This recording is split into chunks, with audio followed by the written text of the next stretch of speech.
guys, Matt Allen here. Welcome back to Tactical Bassin. Today we are going to do a very in-depth seminar style video on flipping, pitching, punching, essentially everything you need to know about that style of fishing.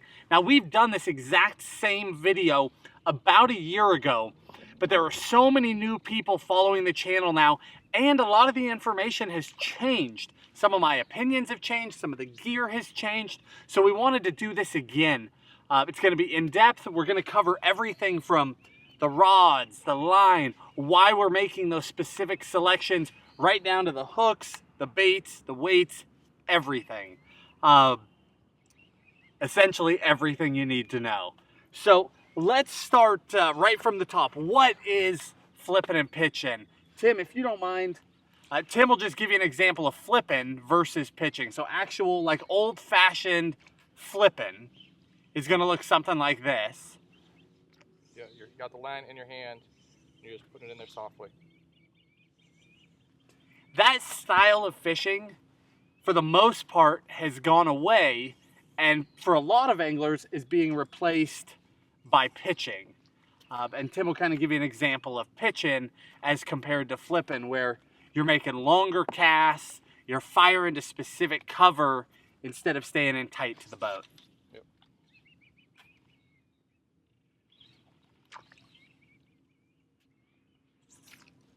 So that's pitching. The difference is that flipping is very, very fast. It's in tight to the boat, close quarters. You can be very accurate, very quick, make a lot of presentations. The downside, though, is that you're close to the cover because you're limited by how much line you can hold. That's as far away from the boat as you can get. With increased fishing pressure, with fishermen as a whole getting better with the advent of the internet, with YouTube, things like this, fishermen as a whole are getting better. So most of us are transitioning to pitching, making those longer casts so that we can stay farther away from the fish. But that's the concept. That's what we're talking about. And then punching is just when the cover gets so thick that you need to go to a bigger weight and punch down through it to get to your fish. And I'm sure over my shoulder you'll see plenty of all the above going on while we do this video. Now, why are we doing this? What's the deal? Well, in the summertime, fish really like burrowing into the cover. They love the grasses, whether that's tules and bulrushes, or whether that's submerged grass, or whether it's some of the solid matted vegetation like we'll get to in the back of this cut. The fish love to get in there, one, for the shade, and two, so that they can ambush. Instead of having to chase their prey out in open water, they can sit in that cover, and when the prey comes too close, they're on it. They never have to run after it. So in the summer months, this is a key way to get some of those bigger bites. Now you'll catch big fish, you'll catch little fish, but it's a great way to get those key big bites. So let's jump right into it. Let's start with baits. We'll start at baits, and then we're gonna work our way up the line all the way through to the rods and everything else.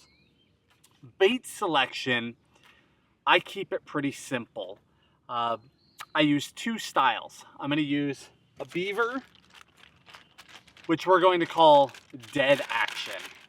Essentially, a beaver does nothing when it's falling through the cover. It doesn't have a lot of movement. It just falls in, hits bottom, stands there, you shake it a little bit, pull it back out. The beaver is one of my favorite choices. If you watched the video we did last year, I told you that it is literally my favorite. I'm not sure that that's true now, but it is one of my favorites. I flip these things a ton.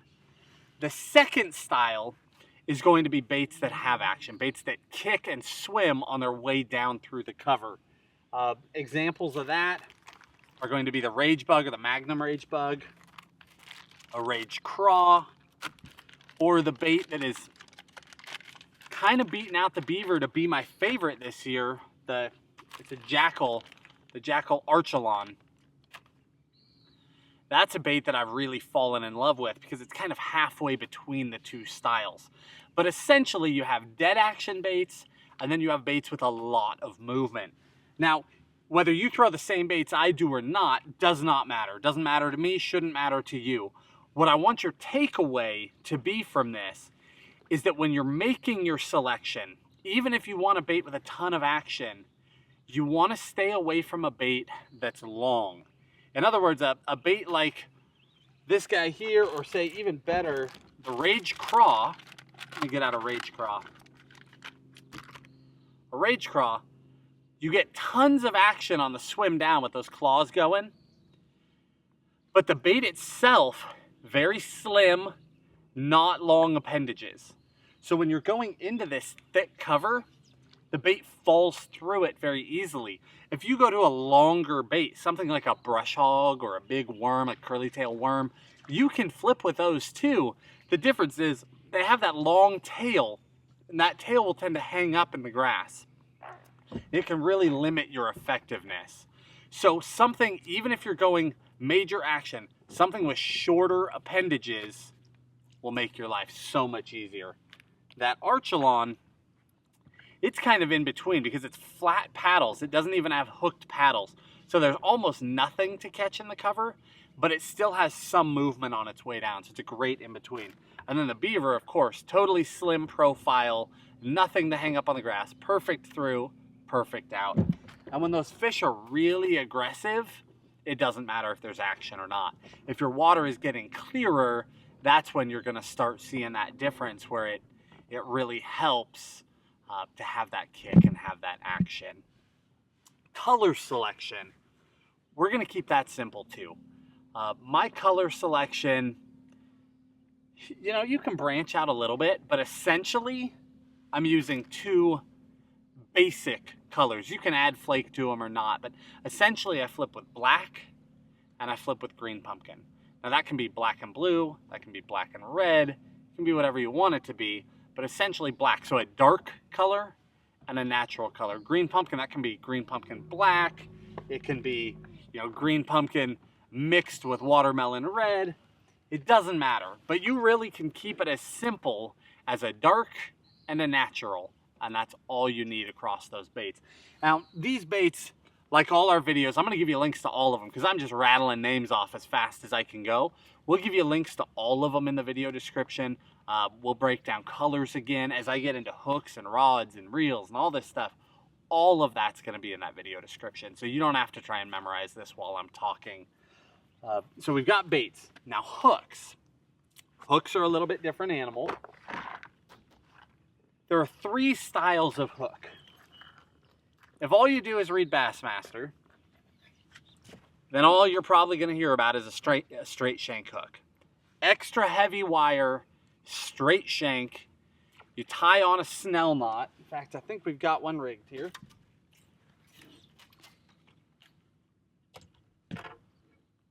You're going to use a snell knot so that when that bait hangs, it has that kick out. And when you pull, it'll stand up. You see that? So that bait's hanging there naturally.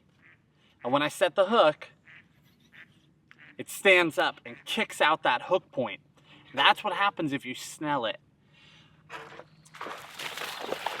There's one.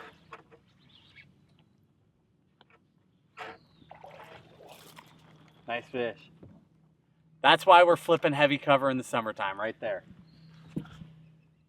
Ate the Archelon. That one ate that Jackal Archelon, 1 ounce weight, and is actually on the next style of hook that we're going to talk about. Nice job. So that first hook, that's your straight shank.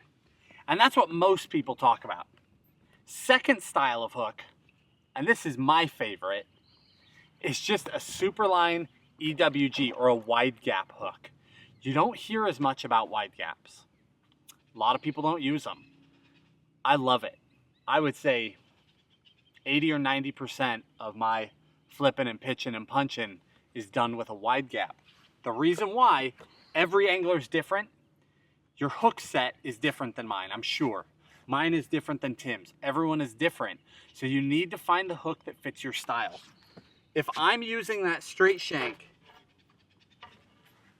I find for me and how I fish that I hook those fish. If they're in heavy cover, I'll get them up to where they're stuck and I really have to pop them through and they can shake off of it. Now that's just my experience. I know Tim prefers a straight shank over the wide gap for the most part.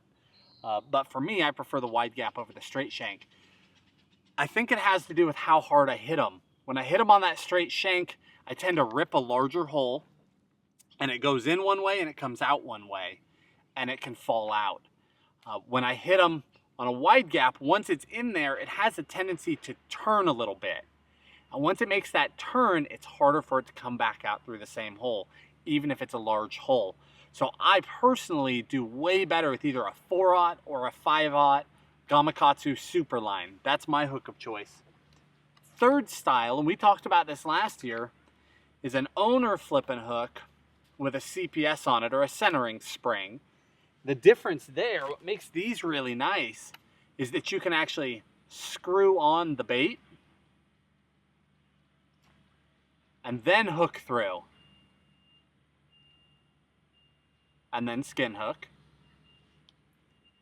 And because it's screwed on, it's solid. And a bait will last much, much longer than the other hook styles. So that is one that you absolutely need to play with. And I don't remember the exact name of that model, but I'll give you a link down there in the description, don't worry. Now, going back to baits for just a moment, because I'm glad I did that rigging right there. The Archelon, the reason why this is becoming one of my favorites, it's that in-between profile, in-between action, but it's a hard head bait. It's a solid head, and then it's hollow inside. There's a tube inside.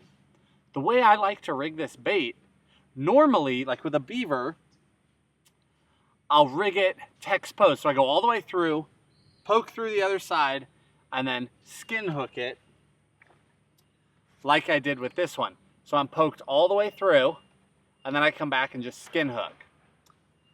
But with an Archelon, whoop,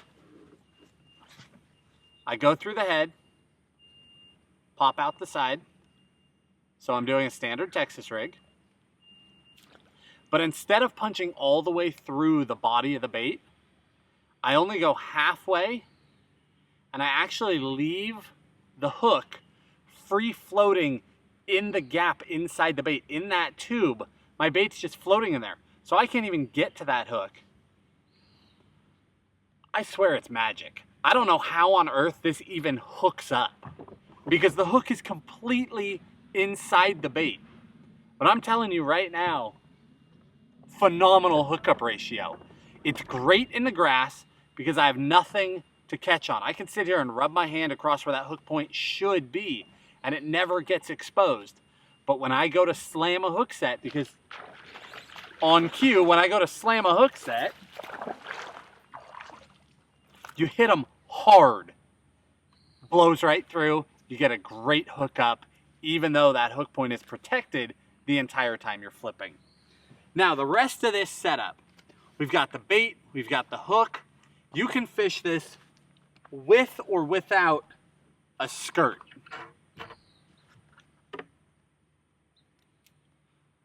So Tim on this rig has got a skirt. Let me move these bobber stops out of the way. There's a skirt just on that line. If you're fishing on a fishery where they want a larger presentation, like right now he's flipping just that Archelon, just bare on a hook with a 1 ounce weight. But if you're getting a lot of bites and you want to get a bigger fish, or if you're trying to just give a larger presentation, if you're on a fishery where they like that larger presentation, you can add that skirt in, and it's going to give you more of that jig profile. Gives you a little bit more natural look, a little bit larger profile. If you need to upsize your bite, that can make a big difference. Here on Clear Lake, I tend to go without the skirt most of the time, unless I'm really getting a lot of bites, and then I'll add that skirt in to try and upsize. But places like the California Delta, that skirt's almost a must just to get bit. For whatever reason, they like that larger profile, so don't be afraid there. Then the weight itself, just a regular Texas rig weight. It'll slide on the line. Now weight-wise, what are we using? For this kind of cover, we're using 1 ounce. They make them all the way up to 2 ounces plus, and then of course you can go way down in size. I recommend going with the smallest weight that you can get away with. This one is 1.5 ounces on this setup. That one up there that he's got in his hand is 1 ounce. The minimum weight that you need to get through the cover, because the more weight you have, the more likely that you're going to miss your bites.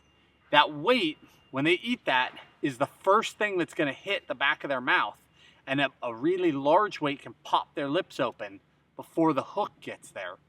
So if you need a 2 ounce weight, you use a 2 ounce weight. But if you can get away with 1 ounce, you do it, so that you don't hit the back of their lips too hard. You don't bust that mouth way open. It slips through and you get a good hook point in them. Makes a big, big difference. And then of course, to hold it all together, a bobber stop or 2. Just the standard bobber stop. So running this in reverse, if we were actually gonna rig it. First things first, you put a bobber stop on the line, or 2 if you need 2, it depends on brand. But you put on a bobber stop, then slide your weight on. A skirt is optional, and then you tie on your hook. You can either use a snell knot or a double Palomar, doesn't matter. Unless you're using that straight shank hook, then use that snell knot and then put on your bait of choice. You're ready to go. We do this presentation on all braid. Just across the board, we use braided line. You want it to be strong. You're hung up on a buoy back here. Yeah, I saw. That's what I was trying to get you off. You're kind of lost my train of thought there for a second. Straight braid. Thank you. Straight braid. The reason why is you need power to get these fish out. When Tim's hooking these fish way back in this stuff, if he was on mono or fluorocarbon, you can get yourself into a real situation, especially when you get into a type of cover like what he's in here, this primrose. It's a vine. It's an overlapping vine. So if you find a way through that vine, it doesn't matter if it's a 1 pounder or a 9 pounder, you have to get them back out through the same hole in the vine. So if you hit them with fluorocarbon and they take a bunch of drag and they run way out, well, now you have to fight them all the way back in and then get them back up through that same hole. So better to hook them on braid so that when you hit them, you can immediately pull them up through that same exact spot, get them up on top of the mat, and then you can drag them out. This is one of those times where finesse is not an option. You want to get in there, hook those fish up, and get them out. Now, the only other thing that I would add bait-wise is the jig. Everything we've talked about so far has been Texas rigging with a heavy tungsten weight. Anywhere in here, have I even used the word tungsten yet? These are all tungsten weights, and that's very important. Because again, I talked about knocking that mouth open. The tungsten is extremely dense compared to lead, so you get a smaller weight. A 1 ounce tungsten weight is much smaller than a 1 ounce lead weight. And we want to use the smallest weight possible to minimize that issue of knocking their mouth open. So you always want to go tungsten with this presentation. So braid, 65 to 80 pound braid at a minimum for this style of fishing, that heavy punching or heavy flipping. Only time we're gonna branch away from that is when we get into that lighter cover where he's kind of flipping out on tule edges. Then you can go to a lighter braid and maybe even use a leader because those fish are going to swim themselves out to open water. Want to switch me? Yeah, let me get that rod from you. We can start punching. Thank you.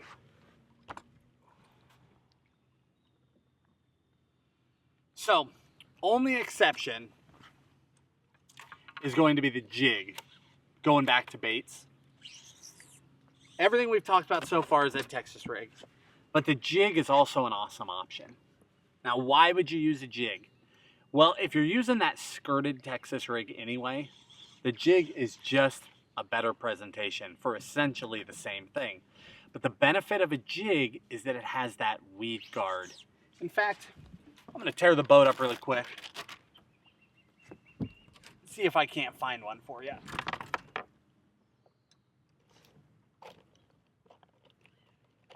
Nice.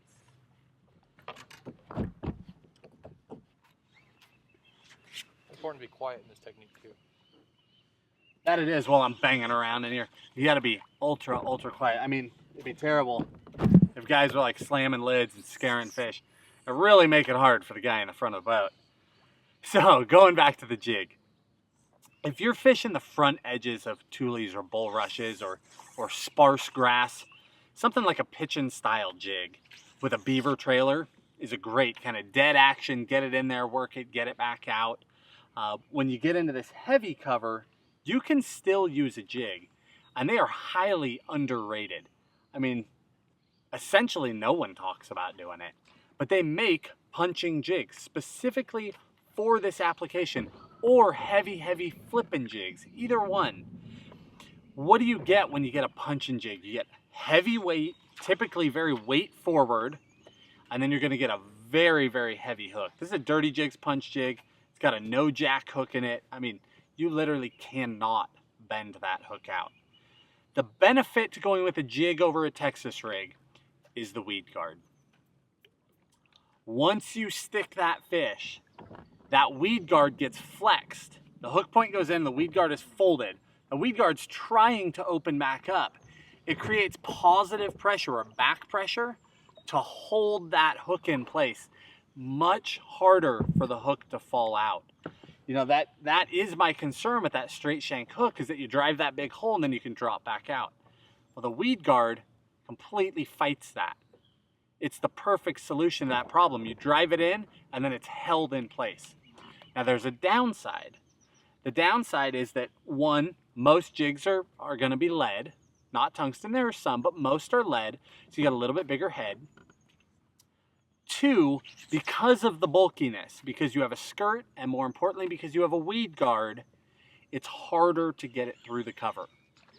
So what I've found is that pretty consistently, if I want to go with a jig over a Texas rig, I need to add a 1/2 ounce.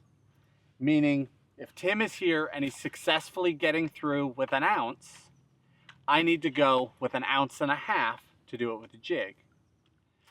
If he's getting through with a 1/2 ounce or a 3/4, then I need 1 ounce to 1.25 ounces to successfully get through. But again, you can take all these same trailers, tip them on the back of that jig, just thread them on. That is a great option as well.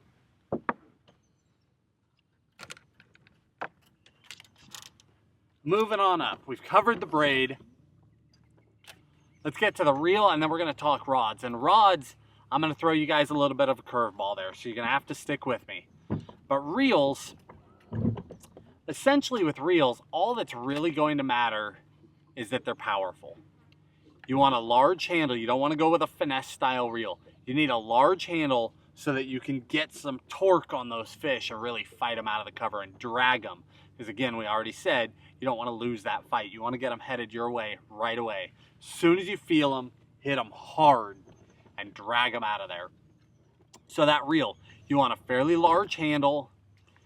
I'm not even that worried about gear ratio. Reels have come so far. In the past, we would use slower gear ratios so that you had more power over the fish. Now, reel gearing has come so far in the last 3 to 5 years, it doesn't even matter. Those fish that Tim just caught, that was on an 8-to-1. But it's an 8-to-1 that's got great gearing in it and a large handle. He had plenty of horsepower. Those fish were flying through the air coming out of there. So don't even worry about that. You can definitely use a reel from one of your other techniques. If you've got a chatterbait reel or a spinnerbait reel or something like that, and you want to use it for both instead of buying a dedicated flipping reel, you can do that. And then last, we're going to talk rods. Now rods, the industry has always used these giant rods for flipping, and for years I've had a problem with that. I enjoy flipping on a shorter rod, but this year there's been some changes in my thinking. It's really why I wanted to redo this video for you guys. When Tactical, let me give you some backstory. When Tactical got started, a lot of you guys have no idea why we even got started or our history or anything, but short version is Tactical got started because we were tired of seeing misinformation given to young people that was costing them money. I saw some people, essentially I saw some children getting talked out of their money when it shouldn't have happened. So we're careful. Even though we like high-end gear, we often in that video description give you guys mid-range to lower price point gear options that are comparable to what we're doing. And that's why we do that, because that's where we came from. Today, I'm going to talk some about really high-end gear. And I want you to understand where that's coming from. It's because... Came off? He had one. The reason for that is because it really makes a difference in this instance. There's a huge difference between mid-range gear and high-end gear. But first, if you're wanting a crossover rod, if you're not sure that this is for you, a flipping and punching and pitching. Oh, he is still in there. He just got him stuck. Can you get him? Yeah, I'm gonna get him. We're going in. Yeah, excuse me for just a minute. He is stuck, man.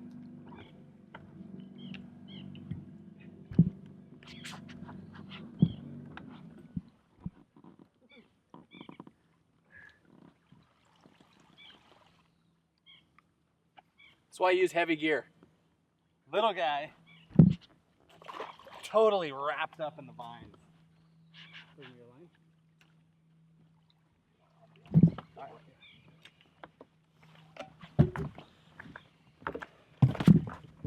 And going back to the right rods for the job.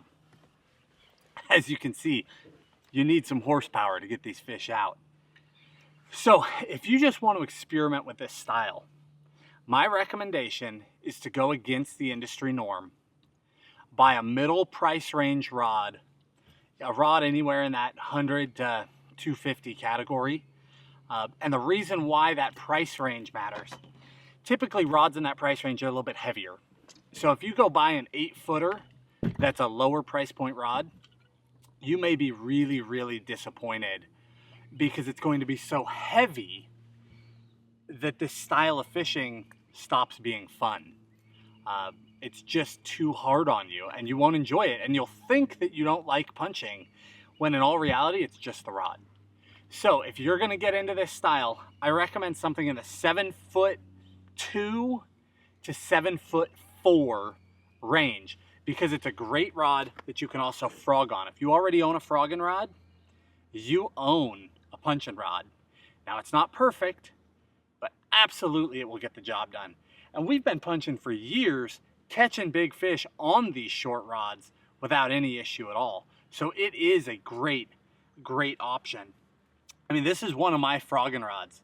Dobbin 746, super sensitive rod. It's a 7'4", but it has tons and tons of horsepower. That's a great option. A 736 is a great option. A 7'3" extra heavy. You can even go down to like a 7'2" extra heavy. So you've got a rod that will do more than one thing. It's not dedicated. And because they're such a short rod, they're only 7'2" to 7'4" instead of being long, you just eliminate that much more material and the rod overall is lighter weight and you can get a feel for whether or not you like this style of fishing. Now, in the past, that's where my advice would end. But things have changed a little bit for me, and that's because I started playing with some new rods this year. Yes, sir. Thank you. This is my personal dedicated flipping stick. It's a Shimano X-Pride paired with a Metanium. But let's talk about this X-Pride. It's a 711 extra heavy. We're talking pool cue. The difference and the reason why I suddenly like that 711 is because the blank itself is ultra light. The total rod weight is ultra light. And I want to talk to you about a concept called swing weight. Basically what that means is the more weight you have out there at the end of the rod, the more rod that you have to move, that's your swing weight.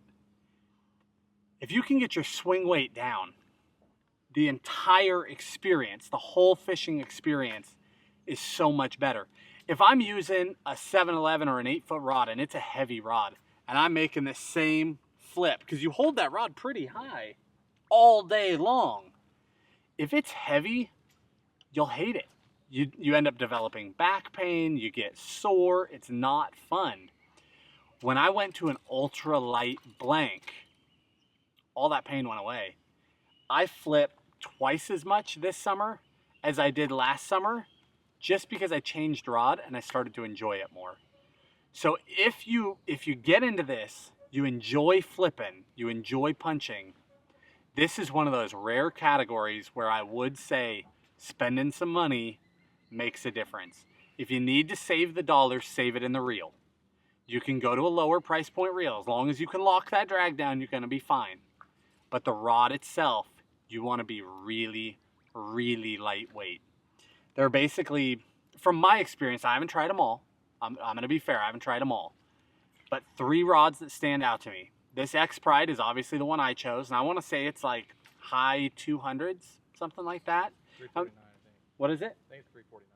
Might be a little more than that. Tim said it's in the 3s. Either way, I'm going to give you a link to it in the video description. This is one of them. The other one's going to be G. Loomis makes the NRX. Oh. Yeah, this one back here. That's 7.7 NRX. That's another one where you've got really, really light swing weight. And another thing that I want to add really quick is you can also use a very heavy reel, because having weight back here doesn't impact weight at the tip. In fact, sometimes it's to your advantage. Again, this is not something you want to do with a finesse reel. Having some weight back here in the back of the rod just makes the tip feel lighter. It makes your job easier. But again, the first rod, I'm using that X Pride. That NRX is a phenomenal choice. And then Daiwa has got a really high-end option as well. And again, I don't know model numbers offhand on any of these, but in that video description, I'm going to give them to you.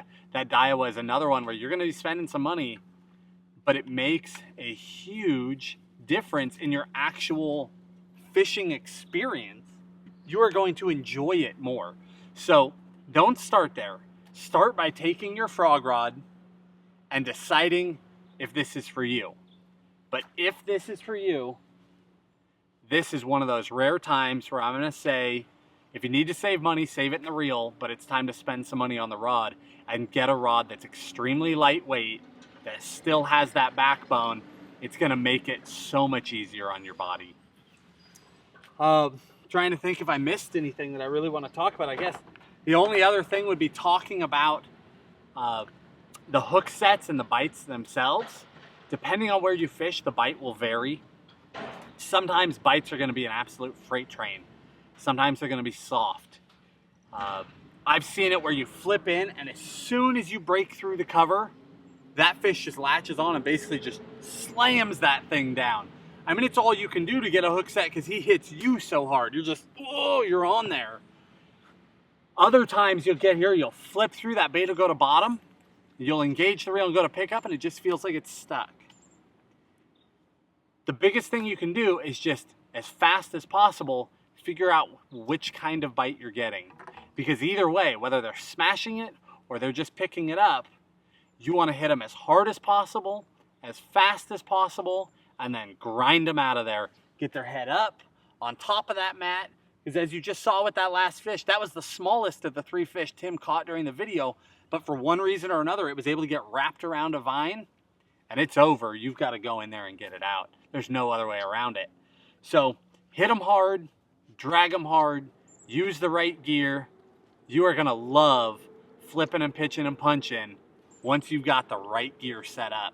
We hope this helps you guys. Hit that like button, subscribe to the channel, share it with your friends, and we'll talk to you soon.